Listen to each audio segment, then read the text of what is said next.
네, 이번 시간에는 농산식품에 대해서 강의하도록 하겠습니다. 제가 오프라인에서 대부분 강의를 했기 때문에 빨리빨리 진행하고 중요한 부분만 추가로 설명하도록 하겠습니다. 쌀밥입니다. 쌀에 대해서 일반적인 내용을 여기에 적혀져 있습니다. 쌀은 우리가 배운 대로 온대, 아열대 지역에서 자라는 반수생이라는 것은 물속에서도 자라고 또 건조한 땅에서도 자라고 이러한 특징을 가지고 있는 그런 초본 식물입니다. 학명은 오라이자 세티바. 주로 우리나라, 일본, 중국, 동남아, 미국 이런 데서 이제 재배가 되고 있고요. 쌀을 주식으로 하는 나라에서 재배가 되고 있는 거죠. 그 중에서도 이제 한국하고 일본은 약간 그 찰기가 있는 그런 쌀을 좋아하고, 이 동남아 같은 데는 이제 그 찰기가 좀 적은 인디카 타입의 쌀을 주로 소비하고 있습니다. 전 세계 곡물 중에 하나고요. 3대 곡물 중에 하나고요. 3대 곡물이라 하면 밀, 옥수수, 쌀을 얘기합니다. 주요 소비국은 아까도 말씀드렸듯이 한국, 중국, 일본 그리고 동남아시아가 되겠습니다. 쌀에 대한 간략한 역사인데 중국에서 일반적으로 그리고 인도에서 재배가 되기 시작했다 이렇게 이제 추정을 하고 있습니다.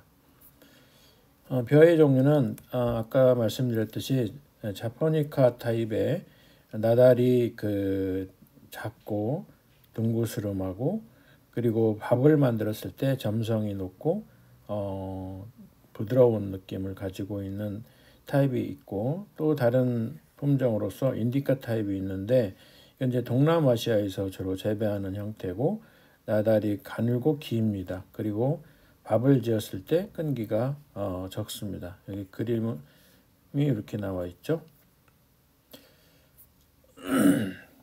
네, 우리나라 전체 쌀 생산량은 2022년도 기준으로 대략 한 376만 4천 톤 정도 되는 것으로 나와 있는데, 여기 보다시피 2015년을 기점으로 해가지고 이때가 이제 가장 많이 생산이 됐죠. 약 4,300만 톤 정도 생산이 됐는데 점차로 감소를 하고 있는 추세입니다.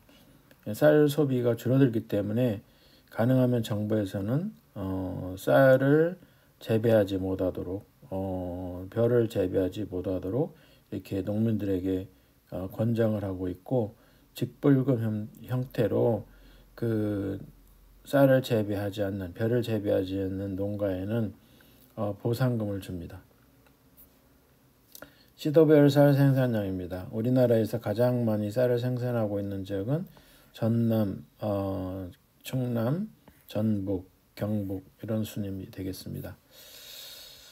이거는 그냥 넘어가도록 하고요. 전 세계 쌀 생산량은 대략 한 5억 톤 정도 된다고 추정을 하고 있습니다. 밀은 이거보다 훨씬 더 많이 생산이 되죠. 7억 톤 이상이 생산이 되고 있습니다. 쌀의 종류를 아까 그 자포니카 타입하고 인디카 타입 두 종류가 있다고 그랬는데, 아밀로펙틴 함량에 따라서 또 분류하는 방법이 있어요. 맵쌀과 찹쌀로 분류할 수가 있습니다. 맵쌀은 아밀로펙틴 함량이 상대적으로 낮습니다.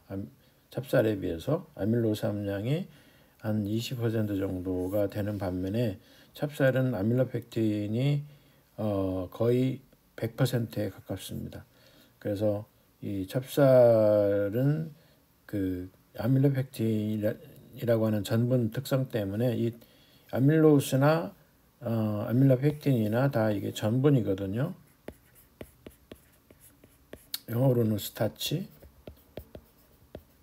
전분의 특성이, 그 아밀로펙틴은 약간 점성이 높아요. 아밀로스는 점성이 낮습니다. 그래서 찹쌀이 밥을 지었을 때 좀 끈기가 있죠.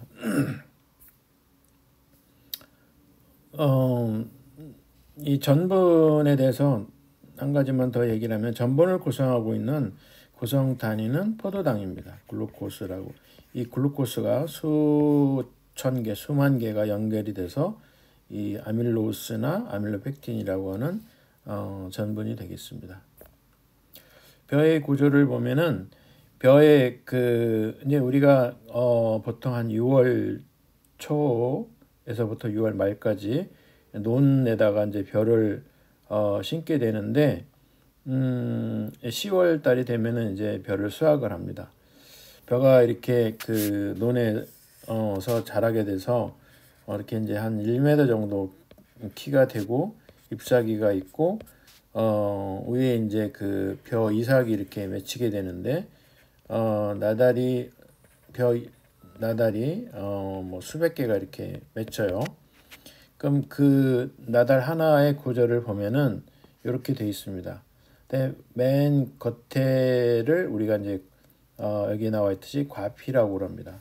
그리고 그 사이에 그 안쪽이 이제 백미 부분이 되겠는데, 이 백미 부분을 우리가 이제 뭐라고 얘기하냐면은 전분층 이렇게 이제 얘기하기도 하죠. 어쨌든 이 과피하고 전분층 사이에 이 미강층이라는 게 있어요. 쌀결하고도 하는데, 여기에는 이제 아호분층, 호분층, 종피가 이 미강층에 해당되겠습니다. 그리고 이 미강층의 특징은 나중에도 다시 설명을 할 기회가 있을지 모르지만은, 이 영양 성분이 많아요. 비타민이라든지 또 섬유질, 식물성 지방, 이런 것들이 많이 들어 있습니다. 그리고 실제로 또 영양소 함량이 높은 부분이 요 쌀눈 부분입니다. 배아라고도 하는데요. 영양분 함량이 66%나 포함되어 있어요. 그리고 여기에는 이제 여러 가지 생리활성 성분이 들어있는데, 우리 공황장애하고 연관이 되어 있는 가바, 감마 아미노 비트릭 애시드, 또 각종 비타민류, 비타민 B1, 비타민 B2 이런 것들이 있고, 또 옥타코사놀, 각종 미네랄, 또 휘틴산은 영어로는 이렇게 씁니다. 화이틱 애시드. 또 베타스테롤이라고 하는 콜레스테롤 낮추는 성분도 들어있고요. 그래서 이 영양 성분이나 기능성 성분들은 이 쌀눈, 그리고 미강층, 여기에 많이 함유되어 있다. 특히 미강층에는 이 식이섬유, 콜레스테롤을 낮추는 식이섬유 성분들이 많이 들어있다. 이렇게 이제 보시면 되겠습니다. 그래서 각 부위별로 비중을 보면은, 우리가 이제 논에서 벼를 수확을 하게 되면은 이와 같이 이제 겉껍질이 포함되어 있는 이런 벼가 수확이 되는데, 이것을 100으로 놨을 때 왕겨 부분, 겉껍질 부분이 한 20% 정도 되고, 그 다음에 껍질을 벗기고 난 다음에 현미 부분이 한 80% 정도가 됩니다. 근데 현미를 다시 나누면은 여기 미강층이 한 8 내지 10% 되고요. 백미가 70에서 한 72% 정도 됩니다. 이 미강층은 그 안에 내피도 있고 호분층도 있고 배아도 이렇게 포함되어 있어요. 그래서 좁은 의미로 미강층은 이 호분층을 보통 미강이라고 하는데, 우리가 실제로 이제 도정 과정, 현미를 가지고 백미를 만드는 과정을 우리가 도정이라고 그러는데, 그때 제거되는 부분이 다 미강층이라고 보통 통틀어서 얘기를 합니다. 거기에는 이제 내피도 포함되어 있고 호분층도 들어가 있고 배아도 들어가 있어요. 그래서 이제 이런 것들을 우리가 쌀겨 또는 미강 이렇게 이제 얘기를 합니다. 도정률에 따라서 쌀을 분류하면은 우리가 먹는 쌀은 보통 이제 10분도미 이상을 먹습니다. 근데 이제 어떤 경우는 뭐 5분도미도 있고 7분도미도 있고 9분도미도 뭐 있고, 그러니까 그 용도에 따라서 쌀을 다르게 도정을 합니다. 다르게 도정한다는 얘기는 이제 호분층, 미강층을 완전히 다 제거하느냐, 아니면 절반만 제거하느냐, 뭐 이런 거에 따라서 이제 5분도미, 완전히 제거한 경우는 10분도미 이렇게 이제 얘기를 하는 거죠. 그리고 전혀 제거를 하지 않은 것을 우리가 현미라고 이렇게 얘기를 하는 거죠.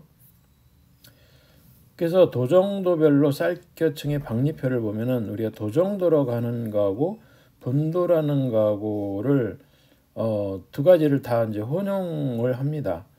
그래서 아까 얘기했듯이 5분도미라고 하는 것은 도정도로 환산하면은 96%예요.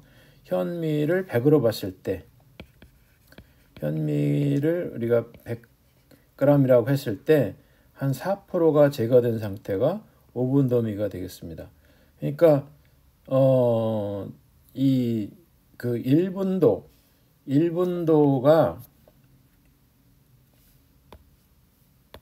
1분도가 차지하는 도정도가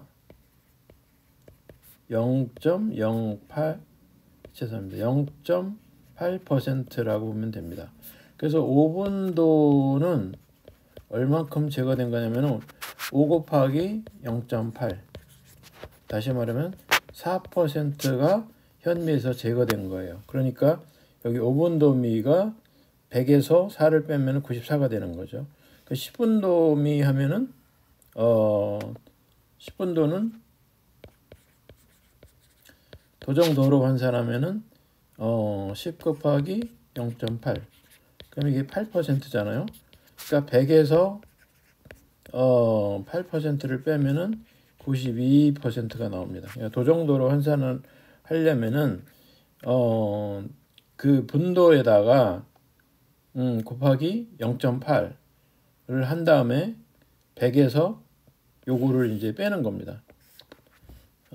그렇게 하면 이제 도정도가 나오는 거죠. 도정도별 쌀의 성분 함량인데, 이것은 뭐 여기 미강만 좀 잘 이렇게 보시면 될 것 같고요. 수분 함량이 같다고 우리가 가정을 했을 때 여기 보다시피 전분이 가장 높은 게 백미죠. 그리고 이제 현미는 백미보다는 조금 작습니다. 미강은 전분이 매우 낮죠.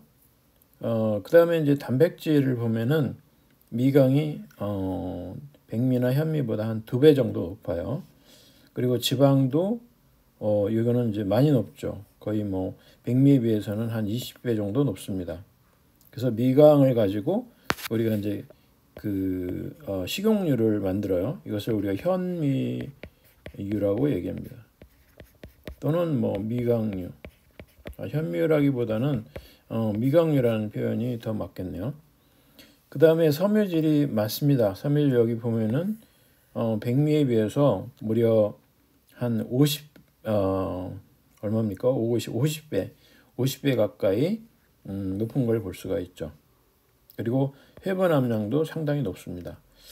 그리고 백미하고 현미하고 비교했을 때는 뭐 우리가 여기 보다시피 백미는 아무래도 전분이 많으니까 아밀로스도 많고 단백질은 비슷하고 지방 함량은 더 줄어들게 되죠. 왜냐면은 미강층에 지방이 주로 존재하기 때문에 미강층을 제거를 한 것이 백미고 미강층을 함유하고 있는 것이 현미이기 때문에 지방이 적을 수밖에 없죠. 섬유질도 마찬가지입니다. 미강층에 주로 섬유질이 존재하기 때문에 현미에는 식이섬유가 많고 백미에는 식이섬유가 상대적으로 적을 수밖에 없습니다. 회분도 마찬가지고요. 벼에서 쌀밥이 되는 과정을 한번 살펴보도록 하겠습니다. 일단 뭐 도정이라고 하는 과정은 나달로부터 벼로부터 완개와 강층을 제거하고, 이게 이제 그 현미기라고 하는 장비로 제거가 되는 과정이고요.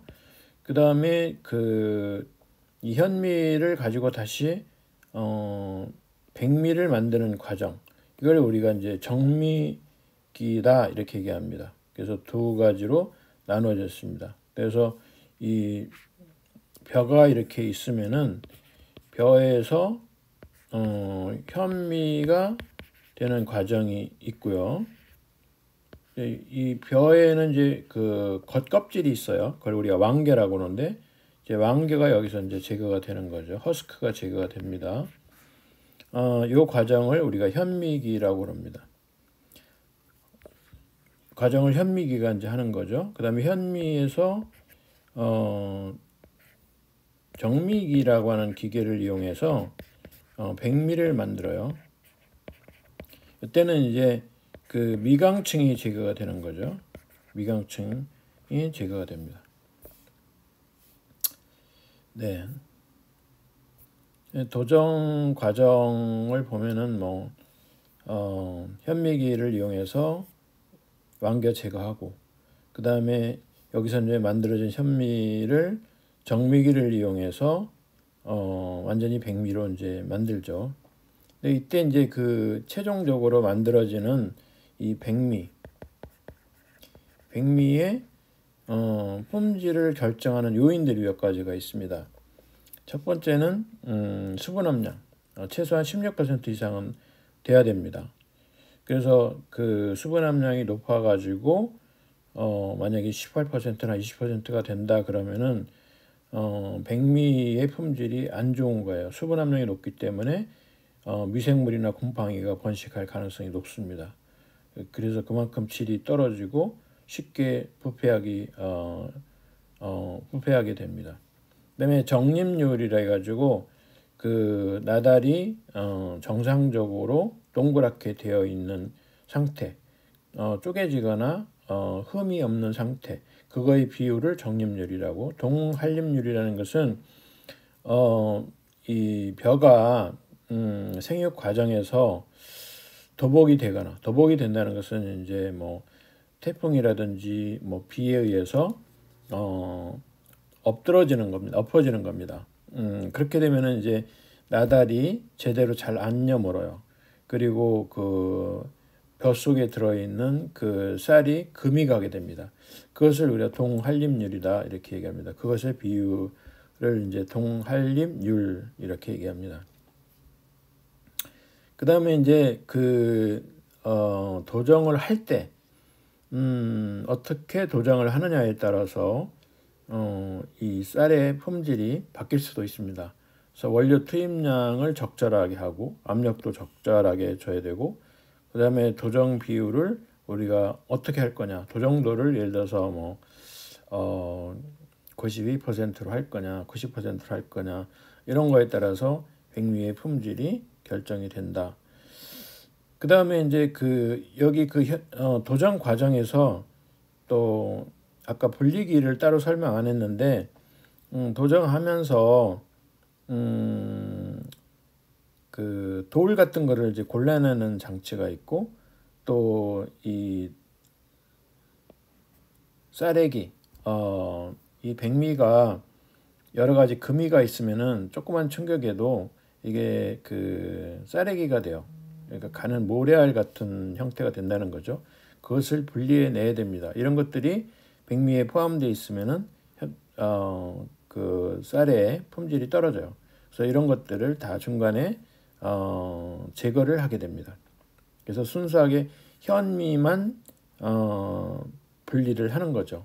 그래서 현미를 가지고 정미기에 넣어가지고 그 깎아내는 거예요. 표면을 이제 그 마찰 방법으로 깎아낼 수도 있고, 칼로 그 깎아내는 방법이 있습니다. 습식 연막이라는 것은 이제 마찰식인데 약간 물 같은 거를 투입을 해가지고 표면을 깎아내는 방법을 습식 연막이다 이렇게 얘기합니다. 그리고 이제 여러 가지 쌀에 변종으로 뭐 붉은 쌀이 들어가 있을 수도 있고 아니면 뭐 검은 쌀이 들어가 있을 수도 있는데 이런 것들을 제거하는 공정이 있어요. 그거는 이제 색차 선별기라고 하는 장비를 이용해서 가능합니다. 그래서 이렇게 여러 가지 공정을 거쳐서 백미라는 것이 이제 최종적으로 생산이 되고 이것을 이제 우리가 소비자가 유통 과정을 거쳐서 소비자한테 전달이 되는 거죠. 근데 이런 그 도정 시설을 우리가 이제 RPC라고 그래요. 옛날에는 이제 뭐 방앗간이라고 그랬는데 요즘은 이제 대규모로 이것을 그 만들어 가지고 한꺼번에 이제 수백 톤씩 수천 톤씩 처리할 수 있는 라이스 프로세싱 컴플렉스라고 하는 게 각 지자체별로 여러 개가 있습니다. 라이스 프로세싱 컴플렉스.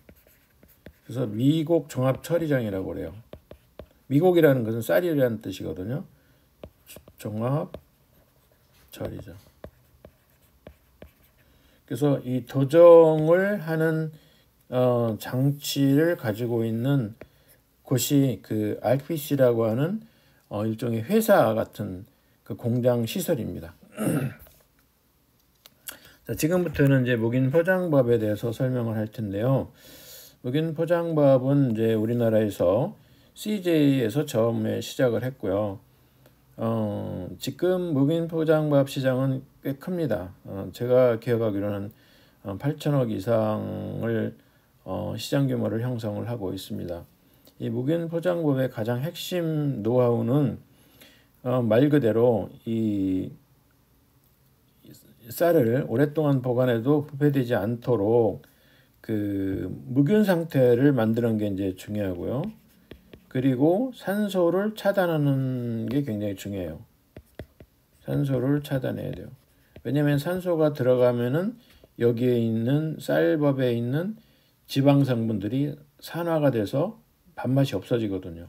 그래서 이 두 가지를 가장 중요하게 생각을 합니다. 그래서 위에 그 햇반 같은 경우를 보면은 이 산소 차단층이라는 필름을 집어넣게 되고요. 그리고 이 밑에 있는 트레이, 이 용기에도 여기 산소 차단층이 들어가 있습니다. 그래서 이 밥이 밥 속에 있는 지방 성분이 산패돼서 밥맛이 없어지는 것을 방지하게 됩니다. 그리고 이 맨 밑에 그림이 이제 제대로 다 안 보이고 있긴 한데 이게 그 이식각형이에요. 이 용기가. 그래서 찌그러짐을 방지할 수 있습니다.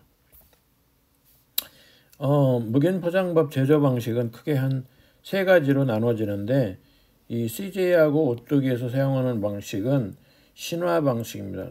제가 강의 시간에도 얘기했지만은 신화가 아니고 신화 방식인데 일단 쌀을 세척을 하죠. 그 다음에 이제 침질합니다. 이제 쌀을 부풀리는 과정입니다. 그 다음에 요거는 이제 제가 강의 시간에도 얘기했지만 그 트레이에다가 용기에다가 쌀을 넣고 진행할 수도 있고 아니면 연속 스팀 살균한 다음에 이거를 할 수도 있습니다. 계량을 할 수도 있어요. 그래서 어쨌든 중요한 것은 이제 살균 과정을 거쳐야 된다는 겁니다. 이 살균 과정은 140도씨에서 수초간, 뭐 대략 한 5초 정도 살균을 합니다. 그러면은 이제 쌀에 묻어 있던 여기 침지한 쌀에 묻어 있던 미생물들이 거의 100% 다 죽게 됩니다. 사멸하게 됩니다. 그런 다음에 여기에 이제 그 pH 조절수를 가수를 하게 되죠. 물을 첨가를 하게 됩니다. 물이 적당히 들어가야 이제 밥이 되기 때문에. 근데 pH를 왜 조절하느냐? 이것도 마찬가지. 혹시라도 미생물이 뭐 살아 있거나 미생물의 포자가 살아 있으면은 나중에 유통 저장 중에 미생물이 또 자랄 수가 있기 때문에 그것을 막기 위해서 pH를 좀 산성으로 만들어서 물을 첨가를 하게 되는 거죠. 이때 pH 조절, 산성으로 바꿔주는 성분이 뭐냐면은 피틴산이라고 하는 성분인데, 이거는 벼에 들어있어요. 쌀에 들어있다는 얘기죠. 그래서 이제 우리 몸에 안전하고 천연물이고 그렇습니다. 그다음에 스팀으로 이제 치반을 하죠. 밥을 합니다. 그다음에 이미 이제 이 상태에서는 이미 다 트레이에 용기에 다 들어가 있는 상태고, 그 용기 안에 있는 가스, 다시 말하면은 이제 그 공기죠. 이 공기를 뭘로 치환하냐면은 이 공기를 질소로 치환합니다. 질소는 이거는 반응성이 없어요. 반응성이 없기 때문에 지방이나 이런 성분들하고 반응을 하지 않아요. 근데 공기 중에 있는 산소는 반응을 하죠. 그래서 지방을 산패하게 됩니다. 그래서 질소 치환을 하게 되면은 이제 좀 더 밥맛을 안정적으로 오랫동안 유지할 수가 있습니다. 그 다음에 이제 그 가스 치환이 된 다음에는 뚜껑 그 필름을 완전히 봉합을 하게 되죠. 그걸 우리가 실링이라고 합니다.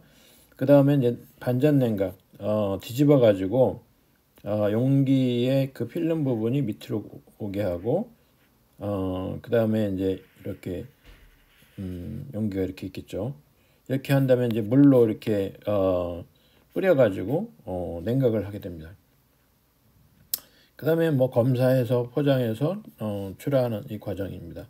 그 다음에 이제 에치고 방식이라는 게 있는데, 이거는 이제 동원산업에서 나오는 주식회사 동원에서 나오는 포장밥을 만들 때 사용하는 방법인데, 이제 무세미를 이용합니다. 세척하지 않은 쌀을 이용을 해서 침질을 하고 초고압 멸균을 하게 됩니다. 초고압 멸균이라는 것은 고압에서 예를 들어서 7,000 기압, 우리가 대기압이 1기압이죠. 이 대기압의 7,000배가 되는 엄청나게 높은 기압으로, 온도는 뭐 정확하게 모르지만은 100도 이하의 온도에서 멸균을 하게 됩니다. 여기 살균이라고 적었는데 사실 거의 멸균 상태라고 보면 되겠습니다. 그래서 모든 그 쌀에 들어가 있는 쌀밥에 들어가 있는 미생물이 거의 제로 상태로 바꿔주는 거죠. 그 다음에 이제 물을 제거를 하고요. 계량을 하고, 계량한다는 것은 이제 이런 포장밥에 트레이에다가 용기에다가 쌀을 이제 정량을 집어넣는다는 얘기입니다. 그 다음에 물을 첨가하고 1차 실링을 하고, 실링을 이제 필름으로 실링을 하겠죠. 그런 다음에 치반을 합니다.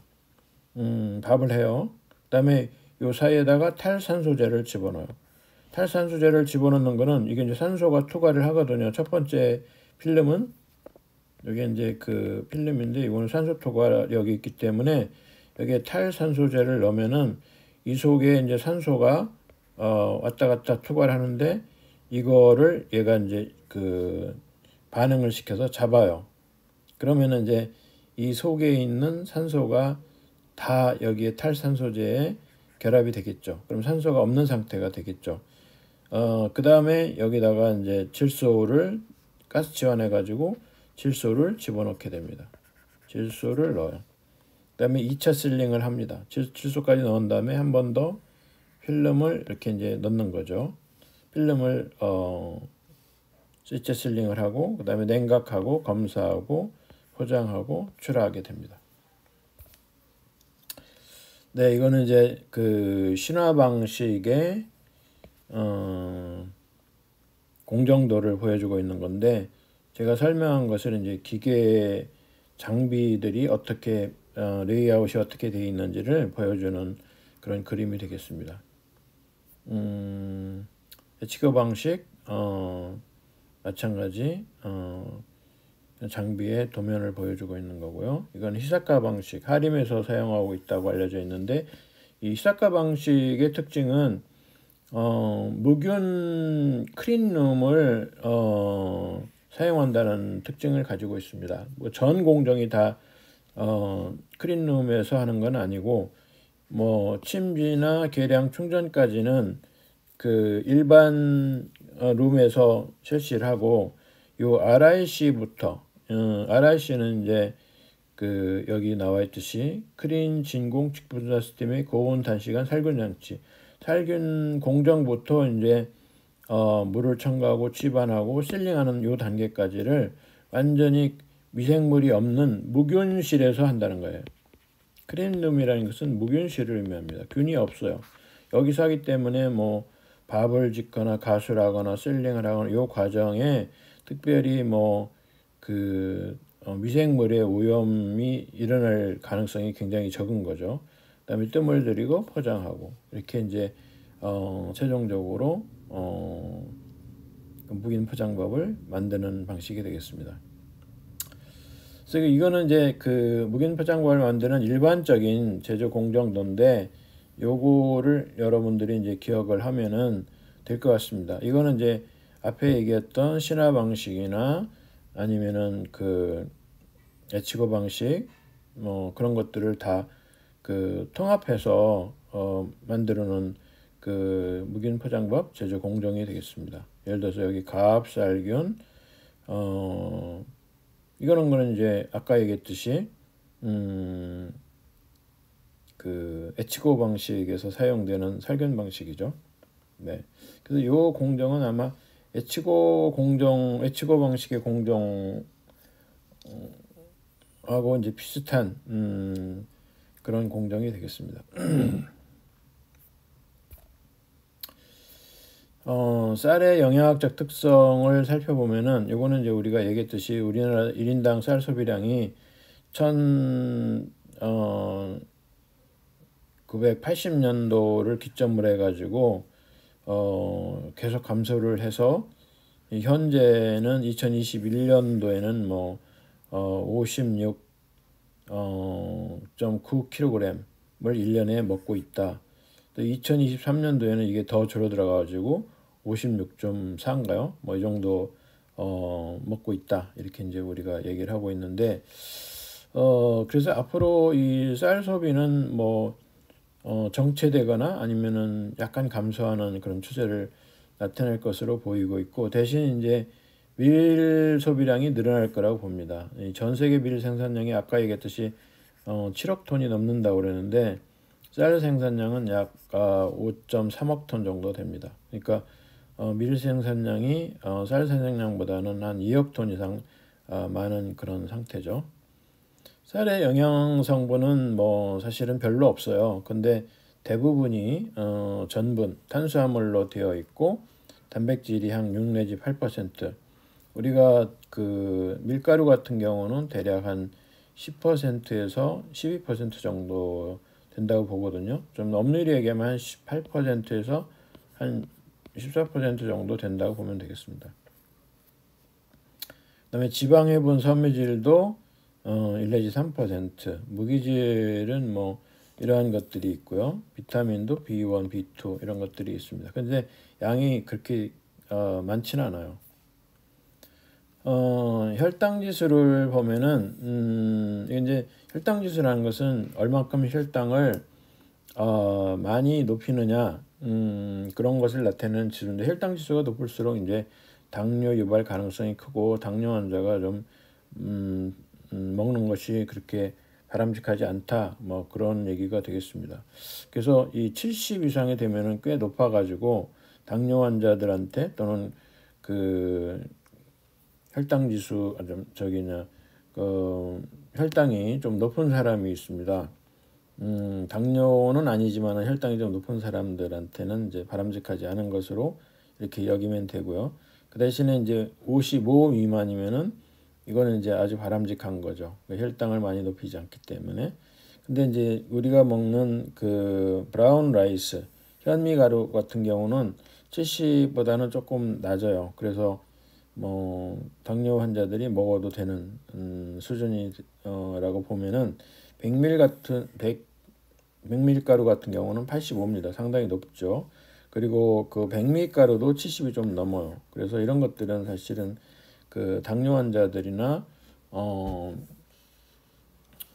그 당뇨 전 단계에 있는 사람들한테는 그렇게 바람직하지 않은 식품이다, 이렇게 이제 보면 되겠습니다.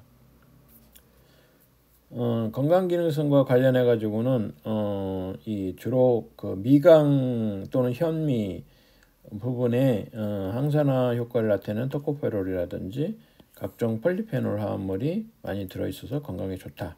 항산화 활성이 있기 때문에 우리의 노화를 억제하거나 여러 가지 만성질환, 그 동맥경화나 뭐 심장병, 뇌졸중, 암 이런 것들을 예방할 수 있다, 그런 얘기고요. 그 다음에 그 감마 오라이제놀이라고 하는 성분이 있어요. 이것이 콜레스테롤을 낮추는 것으로 알려져 있고, 그리고 이제 프로안토시아닌이라든지 뭐 감마 오라이제놀 이런 것들이 이제 항염증 효과도 있다, 이렇게 이제 알려져 있습니다. 물론 이런 것들이 다 백미보다는 현미보다는 또 미강층 여기에 이제 많이 들어 있습니다. 그리고 가바라고 하는 성분이 들어 있는데, 이 가바는 감마 아미노부티릭 애시드의 약자인데요. 이것은 그 부족했을 경우에 공황 장애가 생깁니다. 그래서 이 가바가 그 우리가 이제 현대인들은 가바가 좀 부족하다고 얘기를 합니다. 그래서 이걸 섭취할 경우에 그 직접적으로 뇌에 들어간다는 증거는 거의 없어요. 왜냐면은 이 가바라고 하는 성분이 이 블러드 브레인 베리어라고 하는 블러드 브레인 베리어라고는 이 막을 통과하기가 어렵다는 것으로 잘 알려져 있습니다. 통과하지 못합니다.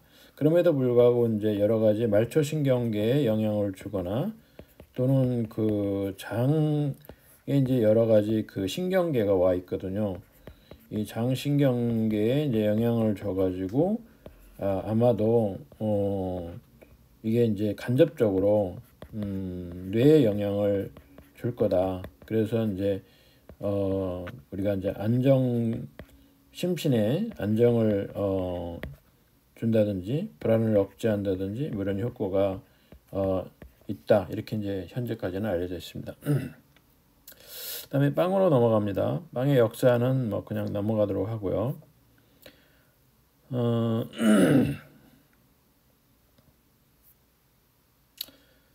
주요 밀 생산국을 보면은 전 세계에서 가장 밀을 많이 생산하는 국가는 역시 인구가 가장 많은 중국과 인도가 되겠습니다. 그 다음에 이제 러시아고 미국, 프랑스, 캐나다, 우크라이나, 파키스탄, 독일 뭐 이런 순으로 되어 있습니다. 우리나라는 밀을 뭐 1년에 생산하는 양이 뭐 몇만 톤밖에 안 돼요. 우리가 실제로 섭취하는 밀의 양은 굉장히 많습니다. 수백만 톤 되는데 생산량은 굉장히 적죠. 네. 그래서 이제 우리는 밀가루를 이제 수입할 수밖에 없는데, 우리가 이제 밀 수입하는 양이 한 260만 톤 정도 된다고 알려져 있습니다. 주로 이제 호주, 미국 뭐 이런 데서 수입한다고 알려져 있고, 그러니까 뭐 우리나라에서 생산되는 우리 밀의 양이 한 3만 톤밖에 안 되니까 이 수입되는 밀은 대부분 이제 우리가 뭐 먹거나 아니면은 뭐 전분을 만드는 데 쓰거나 뭐 그렇게 하겠죠. 주로 아마 그 빵을 만드는데 사용되지 않을까 이렇게 생각이 됩니다. 우리나라에서 이제 밀을 갖다가 그 밀가루를 만드는 업체, 제분업체라고 그러죠. 가장 큰 데가 이제 CJ, 대한제분, 동아원, SPC, 삼양사 이런 회사들이 있습니다. 그 외에도 이제 조그만 중소기업체들도 있습니다. 우리나라 빵의 역사인데 뭐 이거는 그냥 쭉 넘어가도록 하고요. 2018년 기준으로 한 뭐 3조 원 정도 빵 시장이 형성되어 있고, 지금은 그보다 이제 훨씬 더 많을 거라고 생각을 합니다. 한 5조 원 정도 빵 시장이 형성되어 있습니다. 그 중에서도 빵 중에서도 케이크 매출이 차지하는 비중이 가장 높습니다. 그 다음에 식빵 한 2천억 정도, 이제 이거는 좀 옛날 자료긴 하지만은, 그 다음에 도너츠, 피자, 핫도그 뭐 이런 것들이 한 1,500억에서 한 1,000억 정도 시장을 형성을 하고 있습니다. 한국 사람들 뭐 빵 섭취량은 단팥 빵 기준으로 했을 때 많이 먹을 때는 1년에 92개, 대략 뭐 평균 한 90개 정도를 먹는다고 보면 되겠습니다. 우리나라 뭐 빵 소비 현황인데 한번 쭉 읽어보시면 될 것 같고요. 전반적으로 뭐 계속 증가하고 있다. 그래서 1년에 한 사람이 먹는 그 빵의 양이 한 7.8kg 정도 된다. 이렇게 이제 보면 될 것 같습니다. 네, 이것도 여러분들이 한번 그냥 읽어보시면 될 것 같고요. 네. 이제 빵을 만들 때 우리가 원료로 많이 쓰는 것이 이제 가장 중요한 것이 밀가루입니다. 이 밀가루를 보통 100으로 해서 나머지 원료들의 비율을 보통 우리가 얘기를 합니다. 그래서 물이 한 60에서 75%, 효모가 1 내지 2%, 소금이 1.5에서 2%, 혈당이 0에서 5%, 지방 또는 버터 또는 마가린이 0에서 한 5%.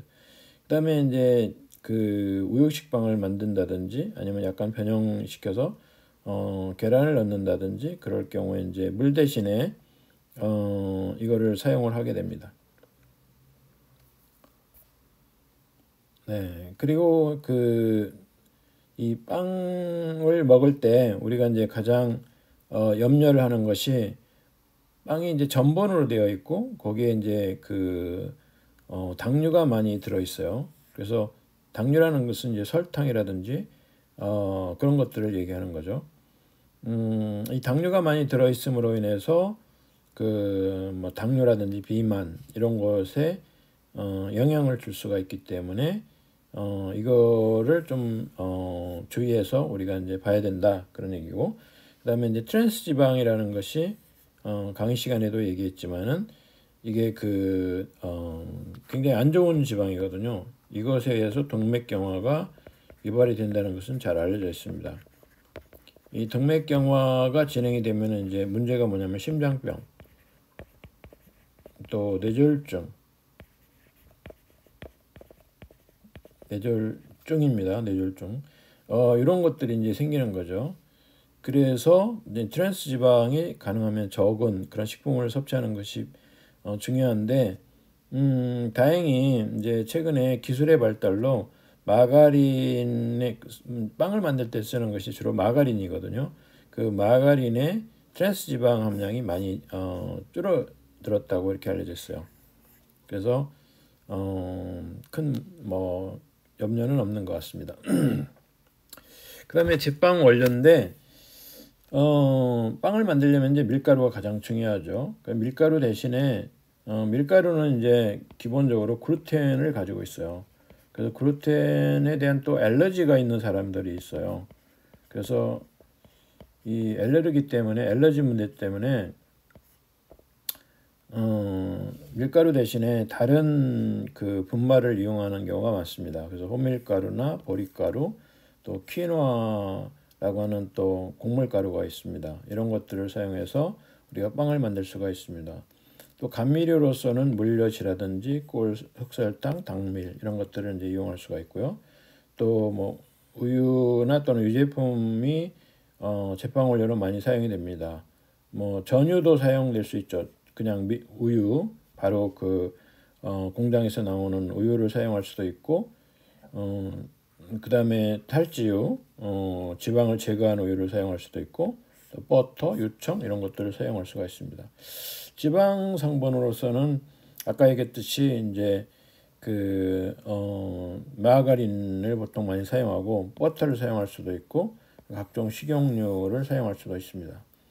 그리고 가장 이 빵에서 중요한 것이 이제 효모인데, 이 효모는 각 나라별로 각 회사별로 자기네들이 그 독특하게 독창적으로 요거는 이제 개발해서 사용하는 경우가 많습니다. 그 외에도 이제 뭐 이 베이킹 파우더라는 것을 사용하는 경우가 있는데, 베이킹 파우더는 주로 그 과자를 만들 때, 쿠키를 만들 때 효모 대신에 이 베이킹 파우더를 이용을 하고요. 빵을 만들 때는 그 효모를 사용합니다. 물론 이제 빵을 만들 때 베이킹 파우더를 이용해서 빵을 만들 수도 있어요. 그다음에 젤리, 뭐 건조 과일, 향료 이런 것들은 이제 부원료로서 우리가 이제 사용할 수가 있습니다. 그다음에 그 제빵 공정을 보면은 일단 그 재료를 준비를 해야 되겠죠. 밀가루, 효모, 물 뭐 이런 것들을 준비를 하고 이것을 이제 배합을 해서 반죽을 합니다. 뭐 가정에서 만들 때는 손으로 이제 그 반죽을 하죠. 그다음에 반죽이 끝난 다음에 발효를 합니다. 이 발효는 이제 여기에 그 넣어 두었던 이 효모가 하는 건데 이 발효라는 것은 우리가 강의 시간에도 얘기했지만은 효모가 에너지를 얻기 위해서 당류를 분해해서 보통은 이제 그 해당 작용이라는 과정을 거치게 되면서 해당 작용을 거쳐서 얘네들이 CO2라고 하는 기체를 내뿜어요. 그리고 자기네들은 이제 에너지를 얻죠. 자, 이럴 때 이제 그 이 CO2 또 에탄올이 물론 이제 여기 에탄올도 생길 수가 있습니다. 그래서 이 CO2 때문에 반죽이 이제 부푸는 거죠.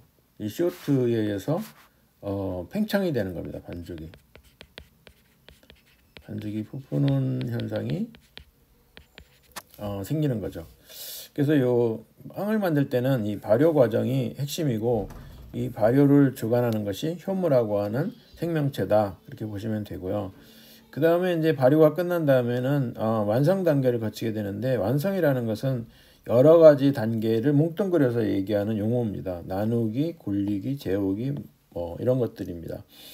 그 다음에 이제 그 성형을 위해서 팬에 담고 발효를 한 번 더 하죠. 2차 발효라고 보통 얘기를 하는데 그 다음에 이제 오븐에다 넣고 굽습니다.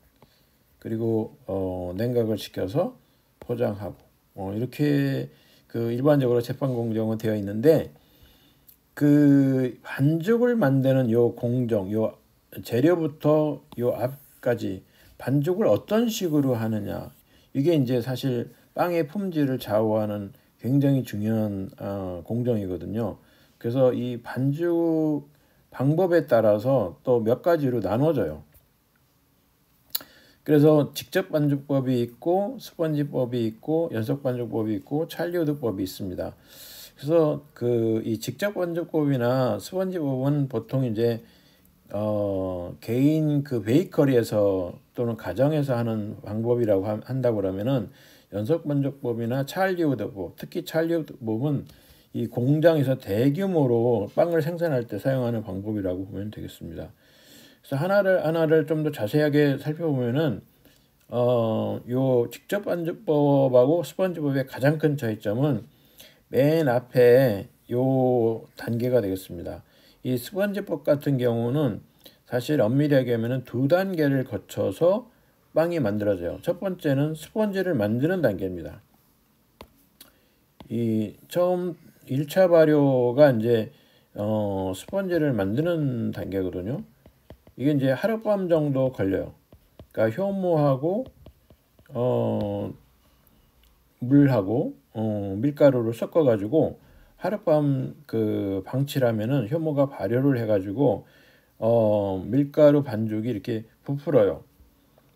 그런 상태를 우리가 스펀지라고 합니다. 이것을 가지고 이제 반죽을 시작하는 거죠.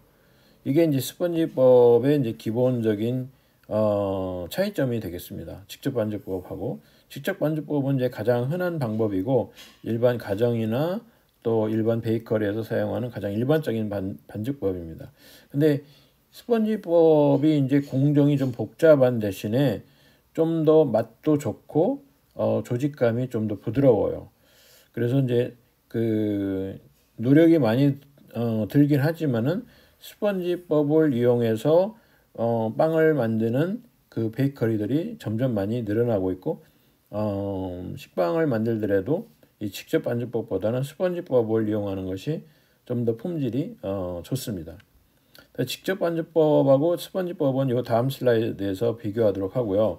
연속 반죽법하고 이 찰리우드법을 설명하려고 하는데, 요 두 개는 이제 보통 공장에서 사용하는 방법인데 일반적으로는 찰리우드법이 더 많이 사용된다고 그래요. 이거는 이제 그 공장에서 엄청나게 그 빠른 속도로 그 돌아가는 고속 반죽기를 이용하는 방법인데, 고속 반죽기를 이용하면은 다른 그 이 직접법이나 또는 뭐 스펀지법의 그 1차 발효 과정을 생략할 수가 있다고 그래요. 그래서 이 고속 반죽법을 통해서 그 반죽이 간죽을 하는 이유는 사실은 그 이 글루텐 네트워크를 형성하는 게 가장 중요한 이유거든요. 글루텐 네트워크 이용이 이게 만들어져야만, 글루텐 네트워크가 잘 만들어져야만 이게 이제 그 효모에서 만들어진 CO2를 잘 포집할 수가 있어요. 반죽 내에. 그래야 이제 빵이 부풀죠. 반죽 내 CO2 포집이 잘 되면 될수록 이게 이제 빵이 잘 부푸는 겁니다. 근데 이것을 우리가 뭐 발효를 해서 할 수도 있고, 아니면은 고속 반죽기를 활용하면은 이 글루텐 네트워크가 잘 형성이 될 수가 있어요. 네. 그리고 연속 반죽법은 어떤 차이가 있냐면은 이 액종이라는 것을 미리 만들어 둬요. 이 액종이라는 것은 발효를 돕기 위해서 미리 준비된 액체 형태의 발효종인데, 이 발효종을 사용할 경우에는 연속 반죽법에 의해서 반죽의 품질을 향상시키고 맛과 향을 더하는 데 중요한 역할을 한다. 그래서 똑같은 공장식 빵이라고 하더라도 연속 반죽법을 사용했느냐 찰리우드법을 사용했느냐에 따라서 최종적인 맛이나 품질이 좀 달라지겠죠. 어쨌든 이 액종을 이용하는 방법이 이제 연속 반죽법이겠고, 고속 반죽기를 이용하는 이 장비를 이용하는 것이 찰리우드법입니다.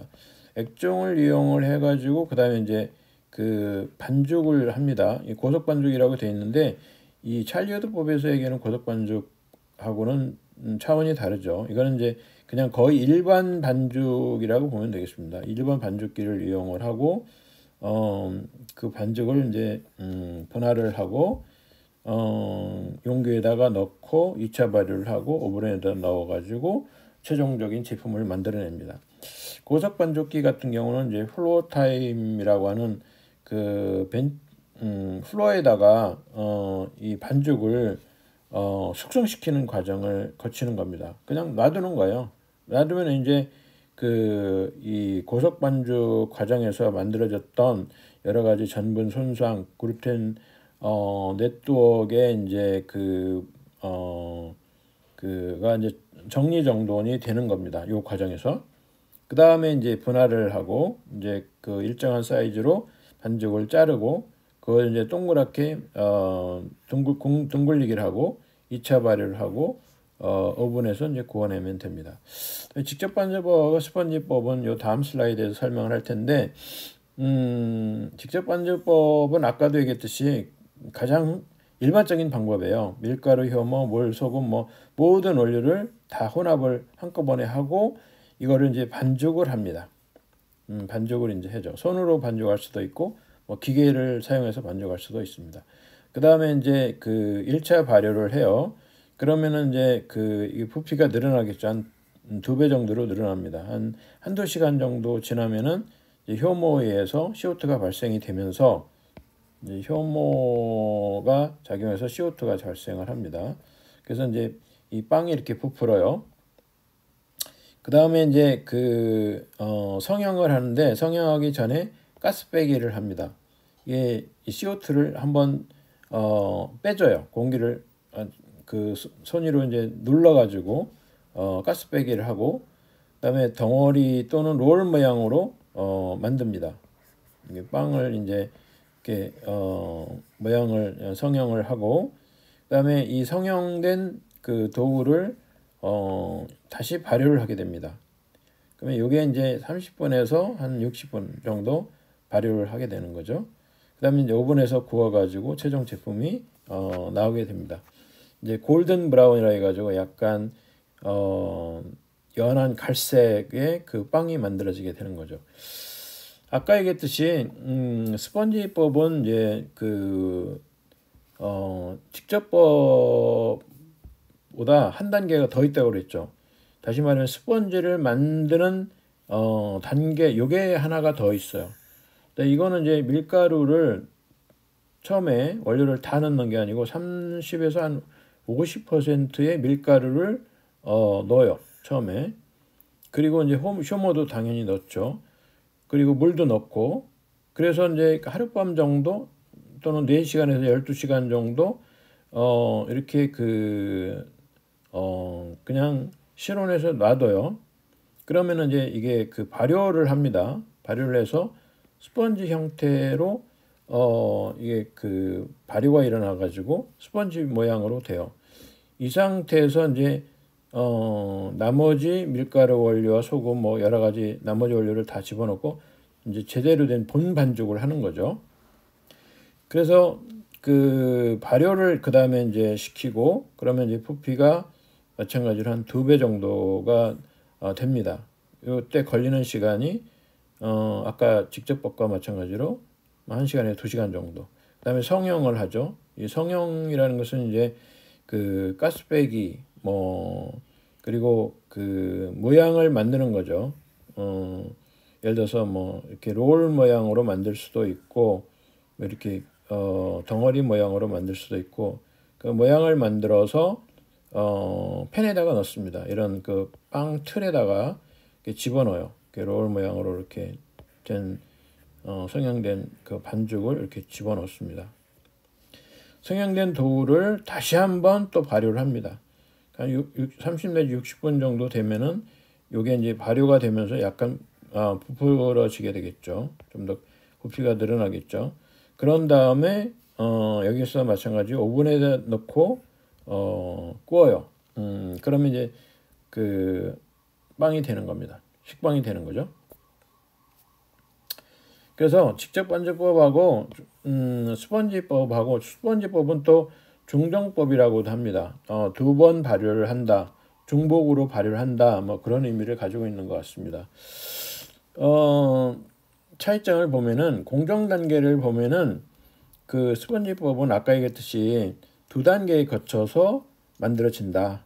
그 직접 반죽법 같은 경우는 반죽을 만들 때 모든 재료를 한꺼번에 넣고서 반죽을 하는데 스펀지법 같은 경우는 처음에 스펀지를 만드는 단계 밀가루 한 30%에서 50% 절반 정도 넣어가지고 스펀지를 만들어요. 그리고 그 2번째 단계에서 모든 원료를 다 집어넣고 반죽을 하는 그러니까 2단계에 거쳐서 반죽을 만드는 거죠. 이게 이제 차이점이고요. 소요 시간도 이 직접 반죽법은 굉장히 빠릅니다. 첫 번째 그 발효가 한 1 내지 2시간이면 끝나요. 그런데 이제 그 스펀지법은 이 스펀지를 만드는 기간, 요 시간만큼 더 추가적으로 더 드는 거죠. 그리고 그 이 직접 반죽법은 굉장히 간단하고 직관적인 반면에 스펀지법은 스펀지 단계가 추가가 되기 때문에 좀 더 복잡할 수 있다. 그리고 풍미 측면에서 볼 때도 직접 법으로 만든 빵은 뭐 단순한 그런 빵 풍미가 나는 반면에 스펀지법은 좀 더 풍부하고 깊이 있는 맛이 난다. 그리고 결 구조도 직접 반죽법보다 그 스펀지법이 좀 더 그 텍스처가 좀 더 고급습니다. 균일한 구조를 가지게 되고요. 네. 그리고 빵 품질 면에서도 더 나은 질감과 껍질 품질이 좀 더 낫다. 그래서 그 직접법은 우리가 일반적으로 집에서 뭐 그리고 일반 그 동네 베이커리에서 사용하는 방법이라고 이제 보면 될 수 있을 것 같고 좀 더 그 퀄리티가 높은 빵을 만들기 위해서 사용하는 방법이 스펀지법인데 풍미가 이제 좀 더 그 좋은 빵을 만들기 위해서는 스펀지 방법법이 사용이 된다. 그다음에 아까 이제 우리가 그 연속 반죽법에서 액종이라는 말이 나왔었잖아요. 이 액종에 대해서 조금 더 설명을 해보면은 액종이라는 것은 액체 상태의 발효종이라는 의미를 가지고 있고, 일반적으로 이제 이 효모하고 밀가루하고 물하고 요 세 가지를 혼합해 가지고 액체 형태로 발효시킨 것을 이제 우리가 액종이라고 얘기를 합니다. 아까 스펀지법하고 이제 비슷한 거예요. 스펀지법에서 스펀지 만드는 과정하고 비슷한 과정이라고 보면 되겠습니다. 이렇게 액종을 사용하면은 발효가 촉진이 됩니다. 왜냐하면 액종 자체가 미리 발효된 상태이기 때문에 반죽에 넣자마자 발효가 빠르게 진행이 됩니다. 그리고 맛과 향이 강화돼요. 아까 그 스펀지법으로 반죽한 것이 스트레이트법, 직접법보다 텍스처라든지 맛이 좋다고 그랬잖아요. 마찬가지입니다. 이 공장에서 만들 때도 이 액종을 이용해서 그 공장빵, 양산빵을 만들게 될 경우에는 이 발효 과정에서 생성되는 유기산이라든지 여러 가지 향기 성분들 때문에 빵이 좀 더 다양한 그 풍미가 만들어지게 됩니다. 그리고 글루텐이 강화가 됩니다. 다시 말해 글루텐 네트워크가 잘 형성이 돼가지고 빵의 구조가 더 견고해지고 탄력성 있는 식감이 만들어지게 된다는 거죠. 그리고 그 일관된 품질이나 그 발효 시간이 짧음에도 불구하고 이 품질이 일정하게 유지가 되는 그런 장점이 있다고 알려져 있습니다. 반면에 단점도 있어요. 왜냐하면 액종을 만들어야 되기 때문에 시간이 지나면 산도가 증가합니다. 왜냐하면 효모가 계속 발효를 하면은 효모가 작용하면은 당을 이용해 가지고 얘가 CO2만 만드는 게 아니고 에탄올을 만들고, 이 에탄올이 또 더 발효가 진행이 되면은 초산이 돼요. 에스틱 애시드가 돼요. 그래서 신맛이 나게 됩니다. 그래서 이 시간을 잘 관리를 해야 돼요. 그리고 이제 그 아무래도 뭐 그 찰리 우드 방법보다는 좀 더 준비가 많이 필요하겠죠. 액정을 미리 준비해야 되기 때문에 좀 더 복잡한 공정이다, 이렇게 이제 볼 수가 있는 겁니다. 그래서 여기에 이제 그 반죽 방법에 따른 장점, 단점이 비교가 되고 있는데, 직접법 같은 경우는 이제 그 단점이라고 하면은 빵의 노화가 좀 빠르다. 그리고 글루텐이 아무래도 이제 그 네트워크가 제대로 형성이 덜 되기 때문에 이 신장성, 이 늘어나는 특징, 이 쫄깃쫄깃함, 이 텍스처, 이런 것들이 좀 약하다. 반면에 스펀지법 같은 경우는 이제 여러 가지 그 조직감이라든지 노화도 느리고 부피도 더 늘어나고 등등 여러 가지 장점이 많은 반면에 시간이 좀 많이 걸리고, 또 두 단계 발효를 거치기 때문에 효모가 이제 오랫동안 발효하게 되면 발효치가 생기게 됩니다. 약간 쿰쿰한 그런 막걸리에서 나는 냄새 같은 그런 게 이제 생길 수가 있어요. 그리고 공정이 좀 복잡하다는 그런 단점이 있고, 그다음에 찰리 우드법 같은 경우는 그 기계에 주로 의존하기 때문에 고속으로 반죽을 하거든요. 그러다 보니까 그 발효 시간은 짧아요. 발효하는 과정이 한 단계밖에 없어요. 그러다 보니까 이 어쩔 수 없이 이 글루텐 네트워크가 잘 생성되기 위해서 이 산화제를 사용을 합니다. 이 공정 시간이 이제 단축이 되는 장점이 있고, 그 다음에 이제 단백질 함량이 빵을 만드는데 글루텐 함량이 보통 12에서 14%짜리 밀가루를 사용해야 되는데, 그보다 적은 단백질 글루텐 함량이 적은 그런 밀가루를 사용할 수 있는 장점이 있어요. 반면에 제품의 풍미는 떨어집니다. 우리가 이제 삼립빵 이런 걸 먹어보면은 그 파리바게트에서 만들어진 빵하고 이렇게 똑같은 식빵을 먹어보더라도 품질이 좀 떨어지는 것을 볼 수가 있습니다. 그리고 전분이 고속으로 이제 그 반죽을 만들기 때문에 이 전분이 많이 손상이 돼요. 그러면 이제 최종적인 제품에서 그 조직감이 좀 떨어지게 됩니다. 그러니까 우리가 이제 빵을 이렇게 먹었을 때 뭔가 입안에서 느껴지는 그 부드러운 맛이 감소가 된다는 얘기죠. 그래서 이제 그 맛을 텍스처는 차치하고라도 맛이라도 좀 유사하게 하기 위해서 비타민 C라든지 지방 이런 것들을 이제 첨가를 하게 된다는 겁니다. 네, 1번 반죽법과 찰리우드법 이건 한번 여러분들 읽어보시면 될 것 같고, 네, 각종 이제 그 밀가루 원료, 빵을 만들 때 사용하는 원료들의 기능을 보면은 일단 이제 가장 중요한 게 밀가루죠. 아까 말씀드렸듯이 이제 전체 그 원료에서 차지하는 비중이 밀가루가 가장 많았어요. 밀가루가 100이라고 그러면은 이제 나머지 효모 이런 것들은 일 내지 나머지 당류 이런 것도 그렇게 많지 않았고, 물이 이제 좀 많이 들어갔죠. 60에서 한 75%까지. 어쨌든 그렇습니다. 근데 이 밀가루가 이제 그 굉장히 중요한데, 글루텐 함량이 아까 얘기했듯이 12에서 한 14% 정도 되는 강력분을 보통 이용을 합니다.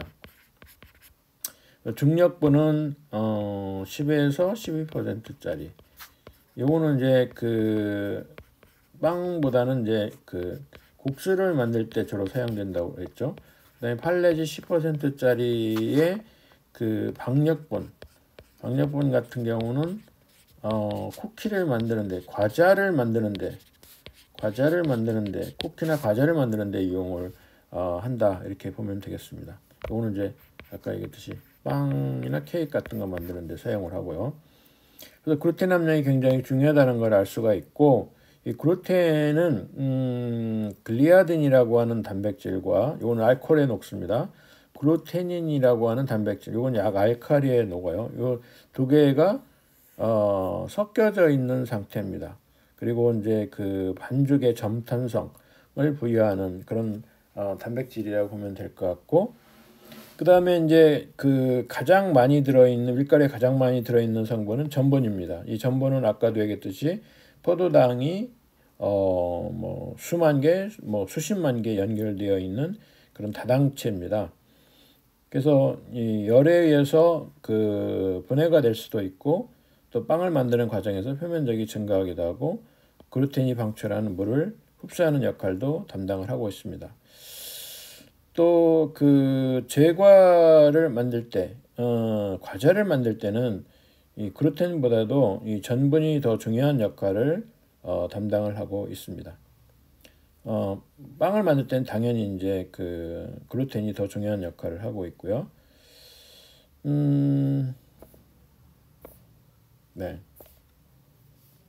그다음에 효모는 아까도 설명했듯이 이 전분이라든지 또는 당분을 분해해서 CO2와 에탄올을 만들고, 이건 이제 시간이 지나면은 점점 이게 이제 초산이로, 식초로 바뀔 수가 있어요. 그래서 그 전에 스탑을 해야죠. 반죽이나 발효를 스탑을 해야 됩니다.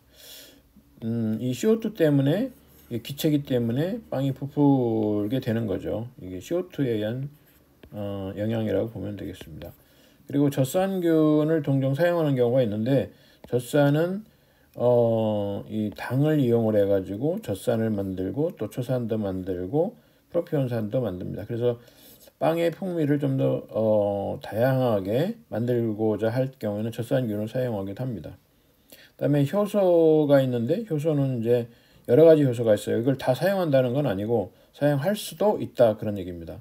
아밀라제 같은 경우는 전분을 과당으로 분해해서 효모가 잘 자라도록 그렇게 하는 작용을 하고요. 효모 성장을 도와주는 작용을 하고요. 세미헬룰라제나 자일라네제, 이것도 역시 이제 효모의 성장을 도와주는 그런 효과가 있습니다. 리팍시제네이스라고 하는 효소는 그 지용성 성분, 이 밀가루에 들어있는 지용성 성분 대표적인 것이 이제 캐로티노이드인데, 베타캐로틴이라든지 캐로티노이드가 노란 색깔을 띠게 됩니다. 이런 것들을 이제 파괴시키는 거죠. 왜냐하면 백색 밀가루를 원하지 사람들이 이런 노란 색깔을 원하지는 않거든요. 그래서 표백이라든지 산화하는 역할을 이폭시네이션이라는 효소가 하게 됩니다. 그래서 이런 것들은 이제 분해하게 되는 거죠. 그리고 트랜스글루타미네이스라고 하는 효소가 있는데 이거는 이제 그 반죽의 그 점탄성을 높이는 방법 중에 하나인데 단백질의 결합을 강화시키는 방법입니다.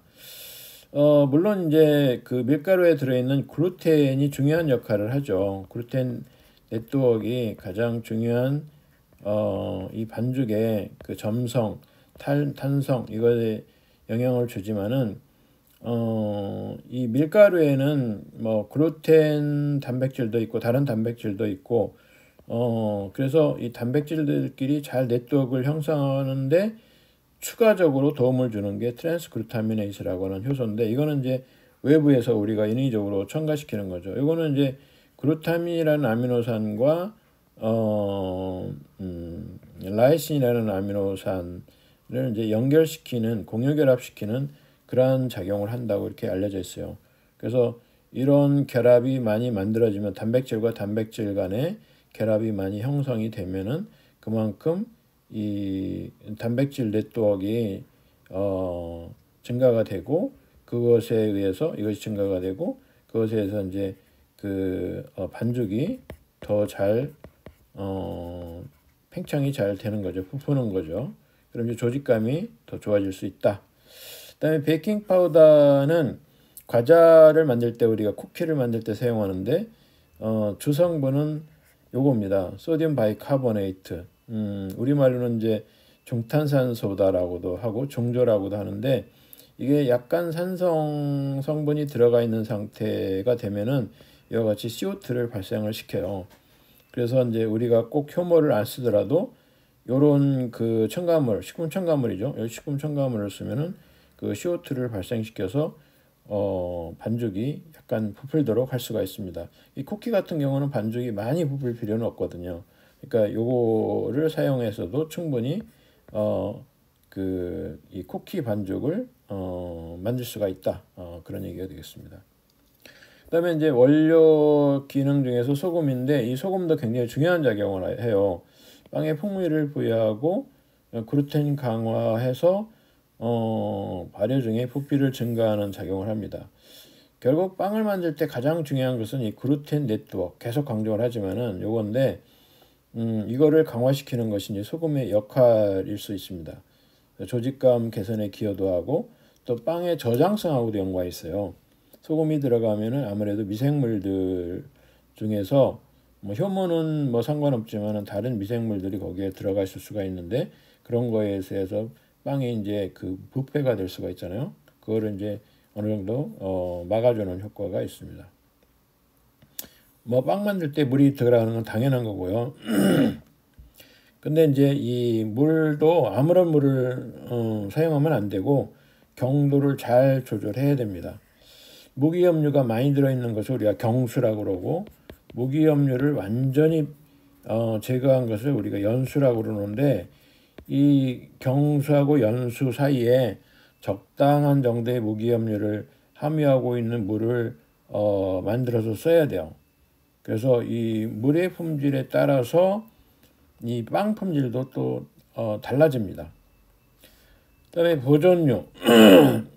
보통 이제 식초가 보존료로 많이 사용이 된다 이렇게 알려져 있고 이 최종 제품 빵의 신선도를 유지하는데 굉장히 중요한 역할을 한다 이렇게 알려져 있습니다.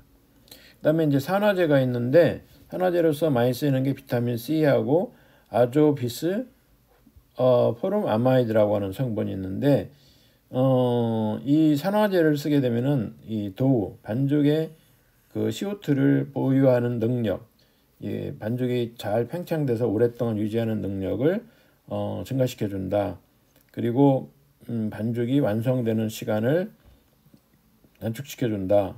예를 들어 뭐 여러 시간을 걸릴 반죽 그 완성 시간을 10분 이내로 단축시켜 줄 수 있다. 뭐 그런 얘기를 하고 있습니다. 그다음에 한원제도 이제 비슷한 작용을 하는데 한원제로서 사용되는 것이 아미노산인 L-시스틴, 글루타치온, 효모 뭐 이런 것들이 있는데 그래서 반죽의 그 신장성 잘 늘어나는 거죠. 반죽이 잘 쭉쭉 잘 늘어나는 것을 좋게 해주고 반죽을 부드럽게 하고, 그다음에 유화제가 있는데 유화제는 이제 여기 나와 있듯이 주로 모노그리세라이드 종류입니다. GMS라는 것은 그리스를 스테아레이트라 해가지고 모노그리세라이드의 일종이에요. 우리가 그 유화제로서 많이 식품공업에서 쓰는 것이 모노그리세라이드. 모노그리세라이드는 이제 여러 종류가 있는데 어쨌든 이런 그 지방 중에서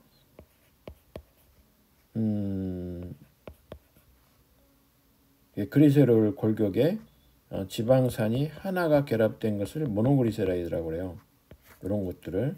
그래서 이 지방산은 뭐 스테아릭 애시드가 될 수도 있고, 그 다음에 여기 나와 있듯이 뭐 다이아세틸 타타릭 애시드가 될 수도 있고, 상관없습니다. 근데 어쨌든 모노그리세라이드가 유화제로서 가장 많이 쓰이고 있고, 그다음에 다템이라고 하는 것도 이제 있는데, 이것도 이제 모노그리세라이드나 다이그리세라이드는 여기에 지방산이 하나 더 있는 거를 우리가 다이그리세라이드라고 합니다. 이런 것들은 이제 뭐 빵을 부드럽게 하거나 노화가 되는 걸 방지할 수 있고, 부피가 증가하는, 닷댐 같은 경우는 부피를 증가하는 것이 주목적이고, GMS 같은 경우는 부드럽게 하고 노화가 되는 걸 방지할 수 있고, 그다음에 레시틴이라고 하는 또 유화제가 있는데 이거는 뭐 콩 같은 데 많이 들어 있죠. 이거는 이제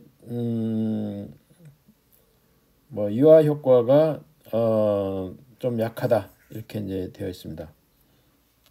왜냐면 이게 레시틴은 이제 천연물이기 때문에, 반면에 이 두 가지는 보통 이제 화학적으로 만들어집니다.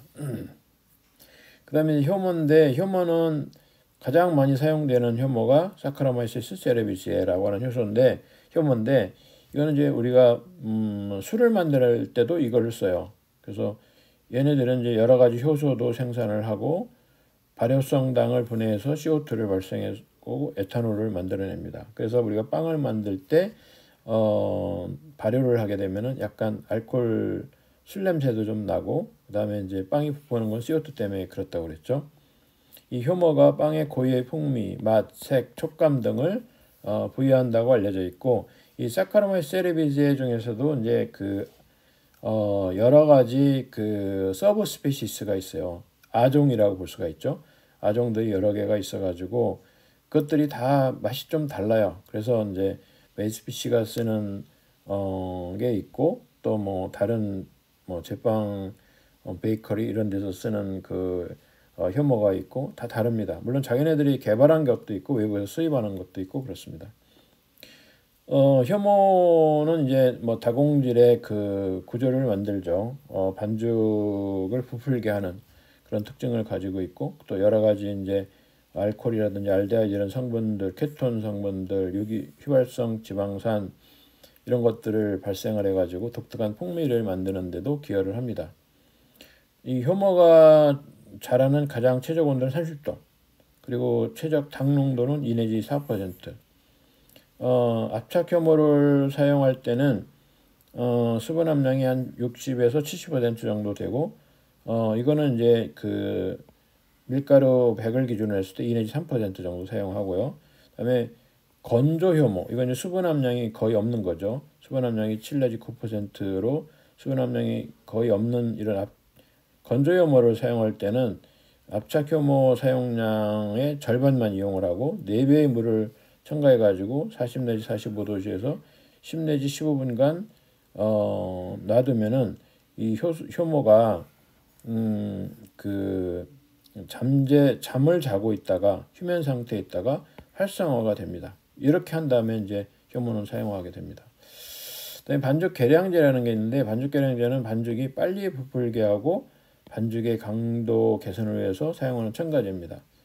뭐 효소도 있고 효모 먹이도 있고 모기질도 있고 산화제도 있고 환원제도 있고 표백제, 유화제 등등 이런 것들이 반죽을 좋게 하는, 잘 부풀게 하고 신장성이 좋게 되고 하게 하고, 결국 이제 빵이 잘 부풀고 빵이 부드럽게 하고 뭐 이런 특성을 부여하는 첨가물들을 우리가 반죽 계량제 이렇게 이야기합니다. 효모 먹이라고 하는 것은 뭐 여기 반죽 개선하는 효과도 있고 빵 부피를 조절하는 것도 있고 조직감 개선, 뭐 색 개선 이런 효과가 있습니다. 뭐 소량 사용을 합니다. 0.1에서 0.5%. 그다음에 아까 얘기했듯이 물이 굉장히 중요하다고 그랬죠. 그래서 그 물을 너무 경수를 써도 안 되고 또 연수를 써도 안 되고 그래서 이 경도를 적당히 조절해야 돼요. 황산 칼슘을 쓰거나 뭐 pH를 조절하거나 이래가지고 물을 잘 조절을 해야 됩니다. 또 반죽을 조절하는 조절제도 있고 뭐 효소제도 있고 그렇죠. 효모 조절제도 있고 그렇습니다. 반죽 계량제로서 이제 많이 사용되는 것이 산화제가 있는데 뭐 여기 이제 KiO3라고 하는 성분도 있고 브롬산 칼륨이라고 하는 것도 있고 이건 이제 요 포타슘 아이오데이트라고 하는 것이 있고 칼슘 옥사이드도 있고 비타민 C 이런 것들이 다 그 이 밀가루에 들어있는 단백질의 밀가루 단백질의 그 결합을 촉진시키는 거예요. 결합을 촉진시켜 가지고 결국은 그 네트워크를 잘 형성을 하는 거죠. 단백질 네트워크를 잘 형성을 하면은 CO2를 잘 포집을 하는 거예요. 그러면 이제 이게 나중에 빵의 조직감을 좋게 한다. 그런 얘기가 되겠습니다. 그다음에 효소는 이제 알파 아밀레이스인데 이거는 이제 전분을 분해해 가지고 메가당을 만드는 효소입니다. 이렇게 되면 이제 메가당을 효모가 이제 더 좋아하죠. 더 쉽게 잘 이용을 합니다. 그러니까 효모가 잘 자란다는 얘기예요. 그다음에 그 이런 반죽 계량제들의 기전은 단백질의 그 SH기에 작용해서 이 SS 결합, 우리가 이제 이거를 이황화 결합, 다이설파이드 본드라고 그러는데 이것을 형성을 촉진하고 망상 구조가 네트워크가 강화가 되고 그렇게 되면은 반죽이 신장성이 증가가 되고 CO2를 포집할 수 있는 능력이 증가하게 되고 빵의 부피가 증가한다. 그런 얘기가 되겠습니다. 그다음에 화학적인 팡창제 이거는 이제 빵 만드는 데 쓰는 건 아니고 주로 그 쿠키 뭐 과자 만드는 데 많이 쓰이는데 우리가 그 베이킹 파우더를 가장 많이 씁니다. 베이킹 소다라고 하는 성분도 있는데 베이킹 파우더랑 거의 비슷해요. 거의 비슷한 성분입니다. 소듐 바이카보네이트, 중탄산 소다. 그다음에 탄산 암모늄이라는 것도 이제 사용하기도 합니다. 물과 반응하면은 이산화탄소 기체가 발생을 해가지고 효모를 사용해서 발효하는 것과 똑같은 그런 효과를 볼 수가 있습니다. 산성 원료로서 버터밀크나 요구르트, 사워크림 이런 것들과 함께 반죽이 사용하면은 반죽이 빨리 부풀 수가 있습니다. 그리고 탄산암모늄 이 탄산암모늄은 가열하게 되면 암모니아라든지 이산화탄소가 발생을 하는데 이 조직감이 바삭바삭한 특징이 있다고 합니다. 그래서 베이킹 파우더 여기 보면은 뭐 여기 CO2가 이렇게 발생하는 걸 볼 수가 있죠. 네, 그 화학식을 여기에 이제 적어 놓은 겁니다. 여기 중조가 여기에 있고 그 다음에 이제 인산 칼슘이 여기 있습니다. 이 두 개가 서로 반응을 해서 CO2가 발생을 하고 나머지 이제 이런 부산물이 생깁니다. 네, 빵 만드는 공정을 우리가 유튜브로 볼 수가 있고요. 그 다음에는 이제 카스테라 만드는 공정에 대해서 좀 설명하도록 하겠습니다. 이 카스테라는 일본 전통 빵 중에 하나예요. 이거는 빵은 이제 유럽에서 특히 이제 메소포타미아 지역에서 만들어졌다 이렇게 이제 알려지고 있는데 카스테라는 일본에서 만들어졌다고 이렇게 알려져 있고 이 일본에서 카스테라가 만들어지게 된 계기는 포르투갈 상인들에 의해서 이 파우델로라고 하는 것이 일본으로 이제 전파가 되고 이것을 이제 일본 사람들이 개량해서 그 카스테라를 만들게 됐다고 합니다. 촉촉한 식감이 특징이고요. 근데 카스테라 중에서 나가사키 카스테라, 일본식 카스테라 말고 타이완 카스테라가 또 있어요. 일본하고 그 타이완하고는 아주 그 서로 밀접한 그 역사적인 그 배경이 있어요. 친하게 된 배경이 있습니다. 일본이 대만을 점령을 했습니다. 점령 기간은 제가 정확히 기억을 못 하는데 꽤 오랫동안 점령을 했었는데 일본 사람들에 대한 반감이 한국 사람들하고는 달리 거의 없어요. 대만을 일본이 점령했는데도 불구하고 그 이유는 뭐 여러 가지가 있다고 그러는데 가장 중요한 이유 중에 하나는 일본 사람들이 대만을 점령해서 대만에서 그렇게 그 억압하거나 강압적인 그런 통치를 하지 않았나 봐요. 그래서 대만 사람들이 일본 사람들에 대한 그 호감도가 꽤 높습니다. 지금도 뭐 서로 친하고요. 어쨌든 이 타이완 카스테라는 일본이 대만을 점령한 그 시기에 식민지 시기에 이제 그 도입이 됐고 그 1967년 예용킹이라고 하는 사람인지 뭐 회사 이름이기도 한 것 같은데 일본의 나가사키에 있는 그 나가사키 카스테라를 만드는 혼부하고 파트너십을 맺고 생산하기 시작을 했다고 합니다. 그래서 이 서양의 소플레하고 비슷한데 일본 카스테라하고 비교해 보면은 이 대만 카스테라는 굉장히 부드러워요. 일본 카스테라는 약간 씹히는 맛이 있는 반면에 이거는 이제 씹히는 맛보다는 입안에 들어갔을 때 참 부드럽다, 굉장히 부드럽다 이런 느낌이 듭니다. 카스테라를 만드는 공정을 보면은 이건 이제 일본식 그 나가사키 카스테라를 만드는 공정입니다. 물론 이제 대만 카스테라도 이렇게 비슷하게 만들어지는 것 같긴 한데 일단 머랭이라는 것을 먼저 제조합니다. 머랭이라는 것은 뭐냐면은 이 달걀의 그 흰자 부분만 분리를 해가지고 거기다가 이제 그거를 그 흰자만 분리해가지고 전동 믹서를 이용해가지고 비팅을 합니다. 비팅이라는 것은 막 그 고속으로 이제 회전시켜서 혼합시키는 과정인데 거기다가 이제 설탕을 좀 넣어요.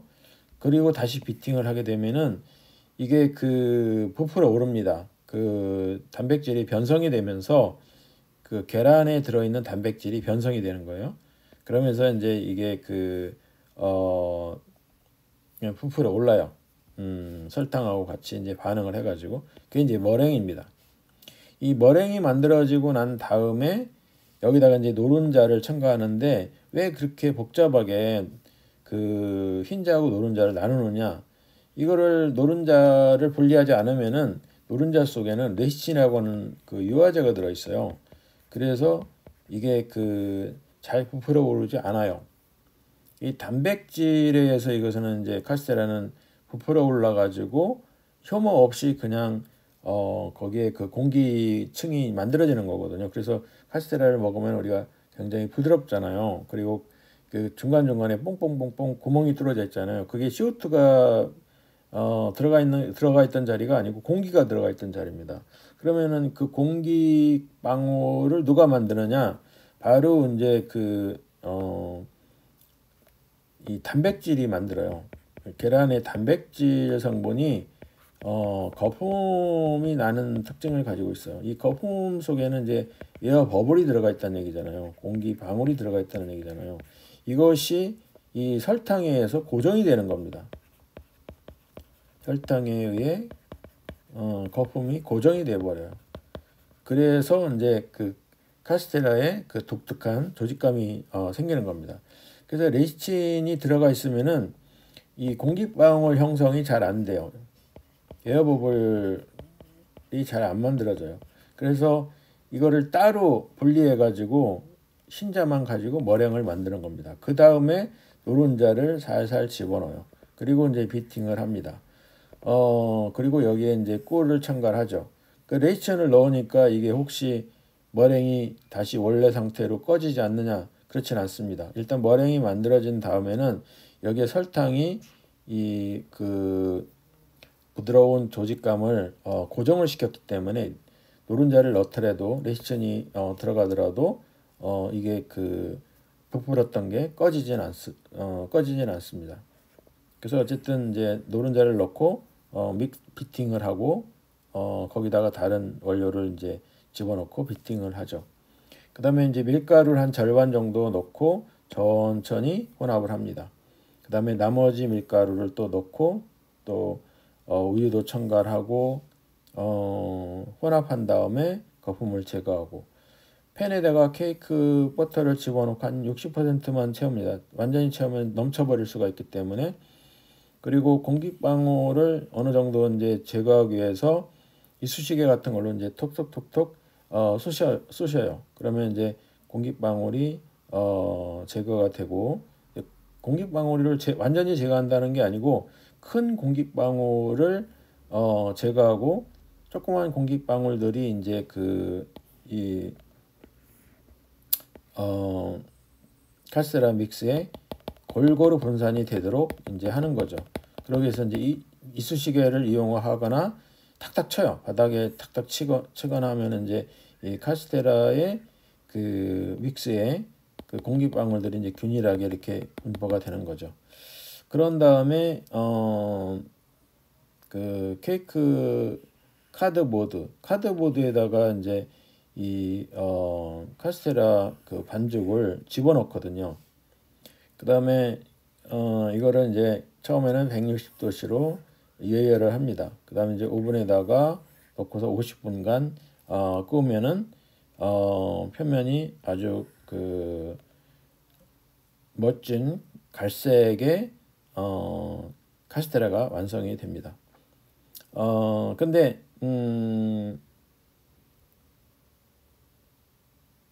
좀 더 그 갈색을 좀 많이 나타내게 하기 위해서는 200도씨에서 10분간 베이킹을 하면은 좀 더 진한 갈색이 나타납니다. 카스테라 제조 방법 요거를 강의 시간에 우리가 한번 보려고 하고 있고요. 그 다음에 뭐 카스테라에 관련해 가지고는 그 머랭 만드는 메커니즘 그게 이제 굉장히 중요한데, 여기 보면은 에그 화이트 이게 이제 난백이거든요. 계란의 흰자 난백, 달걀의 흰자입니다. 여기에 이제 에어 버블이 이렇게 막 비팅하는 과정에서 비팅을 하면은 이게 에어 버블이 생기고 이 에그 화이트의 단백질이 이 공기 방울을 이렇게 감싸요. 근데 이게 이제 상당히 프레자일 쉽게 이제 터져버릴 수가 있거든요. 근데 이거를 이제 고정을 해야 되거든요. 이 고정을 누가 해주느냐? 바로 설탕이 해줍니다. 그래서 설탕이 꼭 필요해요. 그래서 이제 여기에도 설명했듯이 이 머랭을 만들 때 중요한 성분이 설탕이다. 이것을 이제 얘기하고 있는 거고요. 그리고 이제 어떤 이 셰프들은 이제 산을 첨가하기도 한다. 머랭을 좀 더 그 버블이 많게 하기 위해서 그런 얘기를 하고 있습니다. 그다음에 빵 시장 규모인데 뭐 이건 알아도 되고 뭐 몰라도 되는데, 우리나라 빵 시장은 2021년도 4조 원 정도, 그리고 가장 큰 회사가 이제 SPC 뭐 잘 아는 거죠. 파리바게뜨, 뚜레쥬르, 죄송합니다. 뚜레쥬르 파리바게뜨하고 크루아상, 파리 크루아상, SPC 계열사죠. 그다음에 롯데제과.